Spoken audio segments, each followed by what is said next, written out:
Alright, what's going on, guys? Really appreciate you all coming back and sticking with me, and hello to the new subscribers. Really sorry that it's been about 2 weeks since my last video update. It's been a little chaotic. We've been in the shop about every day with that 4500 and this truck. So basically the update is this truck is ready for the gooseneck. The hole's drilled out, and the 4500, we've gone through a pretty hefty list of things so far, and I have the list here and I'll read it to you. And we also have a few next steps that we need to get to try to make it drivable so I could start using it. I would really like to get into freight, and that truck will be perfect. It has a flatbed, so we will see. Okay, so this is the list that the lift pump was shot, and we kind of had a feeling that it was going to need a new fuel system entirely anyway. So basically we just cleaned out everything we could out of the fuel tank, out of like the fuel lines that we saw, the rails, everything. So if you saw my Instagram post, we installed a new fast lift pump. It's going to stay mostly stock as much as we can. We're not going to delete anything for the exhaust or anything like that. So the fast is amazing. It works great. It's a really great product. I mean, it's American made. How can you go wrong, right? So really, really like that product. And we also put new batteries in the truck. It still had low voltage even with the new batteries. Cleaned the cables and the ground came back. But it threw a couple codes. It was a cam and crank correlation code. So we changed the sensors for both of those. Still wasn't really going away. Checked the harness for known wire chafing near the AC compressor and wires. So just the cam sensor kept giving an erratic signal, like in and out, and it just ended up being that we needed another new cam sensor. So everything's fine with the electric, which is nice. Everything's great with that. So moving on to the next step. We are waiting for the little adapter part to do a compression test. Dirt got further into the fuel system than we thought, and so if the compression test is good, he's going to test the CPV and see if the injectors need to be replaced.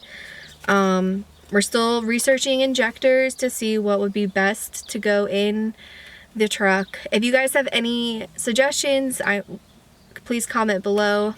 It's an 08 4500. So yeah, that's where that stands right now. Then I also reached out to the career center in my county, and what they do is like they basically like help you further your career, or like help you get your foot in the door a lot better than you just trying to do it yourself. Like I really don't think I could be able to get a loan right now, so they would help with tuition or whatever it is, whatever means you need to get to further your career. So I called them, and originally she said that I'm overqualified because I have a bachelor's degree, but because my bachelor's degree is obviously not in anything car related, it's an art degree, that she said I could probably still qualify. But basically what I'm trying to say is Smith & Solomon school is right around the corner, and I really would like to get my CDL. I think that should be, Jim is pushing me to do it. I think it would be a great step as well to, you know, you don't want to limit yourself in this business, and not having your CDL could possibly limit yourself. So yeah, that's hopefully the next step in our process.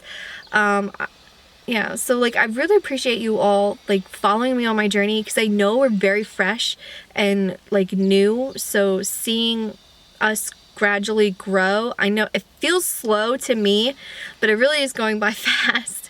And you could see how basically from the ground up that this business is beginning and starting, and it's going to honestly be really, really cool to watch back, like look back on all these videos in a few years and see how far we've come.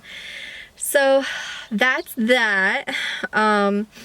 Also, one last thing, we're still open to the lease on carrier contract with other drivers. I know a few of you reached out. I did not forget about you, I promise. We've just been all over the place with our own stuff, trying to figure out things, and that I haven't reached back out again since then. So I do have a bunch of like bullet points and stuff that I want to put in the contract. I just have to write it up and have it notarized. But we're thinking about doing something a little bit different than a lot of people think of. So when you sign on with us, we would like to encourage you to sign up for your own numbers, and then in the meantime, until you reach that 6 month to a year point that those numbers are, you know what I mean, the MC number, that you would lease under me. But then if you want to branch out and you want to have your own business and do your own thing, because obviously you're gonna have your own equipment, you're gonna have your own stuff, and if you want to do your own, have your own business, like I just said, you would be in a way better position to do that. So if you like that idea, let me know in the comments again, because I think it's a great idea. I think it would be beneficial for everybody all around. I mean, obviously, if you like leasing on and you just want to lease on, you don't really want to worry about the business end of things, that's fine too. But if you really truly want to, start your own thing, start your own business, get those numbers, lease under us until you reach a point where you can get good customers and good companies to work with you, which does take a little bit. Then that's a great way to go. It's a win-win for everybody. And then yeah, so, and also I think if you want a small business loan, or an SBA loan is what they call it, like, they told me you have to be in business at least a year. Some of them are 5 years. So again, another benefit of leasing under somebody until you are up to that year mark or more, then you can apply for your loan, get your stuff going, and do your own thing. So let me know what you think. So I guess that's basically it. I'm sorry it's not more of an update than, of me like finally driving the 4500. I really want to do some freight. That's what we want to get into next. So that truck for now is going to be perfect because it has a flatbed. I mean, the thing's a beast. I think it can hold 10,000 pounds back there. So it's pretty impressive. But anyway, let me get off my soapbox and just enjoy this little video montage that I have of working on the 4500. Thanks.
So this is the 1/2 inch push lock fitting.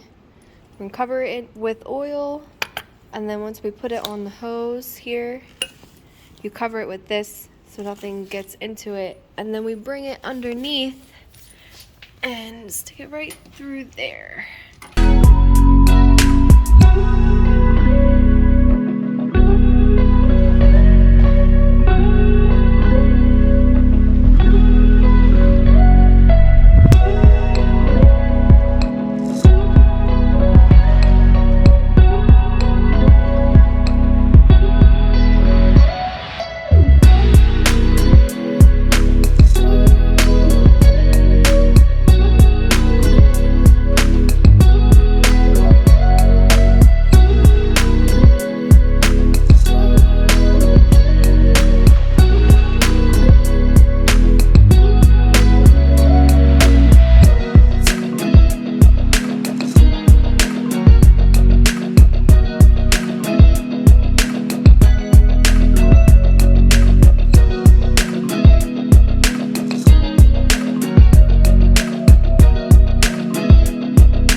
So that concludes this one. I really appreciate you all. Like and subscribe, and do that notification bell for me.